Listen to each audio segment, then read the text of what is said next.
Recent గానే 'ఆహాలోకి' 'dark night' అని చెప్పేసి ఒక మూవీ ఒకటొచ్చింది. తెలుగులో కూడా ఉంది. మూవీ రన్ టైమ్ అయితే 1 అవర్ 50 మినిట్స్ అయితే ఉంటుంది. మూవీ చూసాక నాకు అనిపించింది భయ్యా దీనికి ఫుల్ వీడియో పెడితే గనక మీకు యాడ్స్ ప్లే అయ్యి మీకు టైమ్ బొక్క అవుద్ది. సర్లే ఏం చూస్తారులే ఈ మూవీ కోసం యాడ్‌లని చెప్పేసి షార్ట్ వీడియోలో పెట్టా. నాకైతే మూవీ నచ్చలేదు భయ్యా. స్టోరీ ప్లాట్ ఏమన్నా చెప్పాలంటే గనక హీరోయిన్ కారు నడుపుతూ ఉంటుంది. ఒకడినేమో అనుకోకుండా గుద్దేస్తది. తర్వాత వాడితో పరిచయం ఏర్పడుద్ది. అది కాస్త కొంచెం అక్రమ సంబంధం దాకా వెళ్ళేదాకా వెళ్తదనమాట. కాకపోతే హీరోయిన్‌కి పెళ్లయిపోద్దనమాట.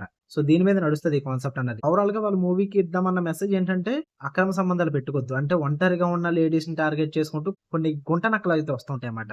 వాటిలిని పట్టించుకోవద్దు. అండ్ మీ లైఫ్‌ని నాశనం చేసుకోవద్దు. ఈ మెసేజ్ ఇవ్వడానికి ఈ మూవీ అంతా తీశారన్నమాట. ఏముండదు భయ్యా మూవీలో సోది. ఇలాంటి మనం బోలెడు చూస్తున్నాం. రీల్స్‌లో చూస్తున్నాం. షార్ట్ ఫిల్మ్స్ చూస్తున్నాం. చాలా చూస్తున్నాం. సో, అక్కడ ఏది ఉంటుందో ఈ మూవీలో కూడా అదే ఉంటుంది.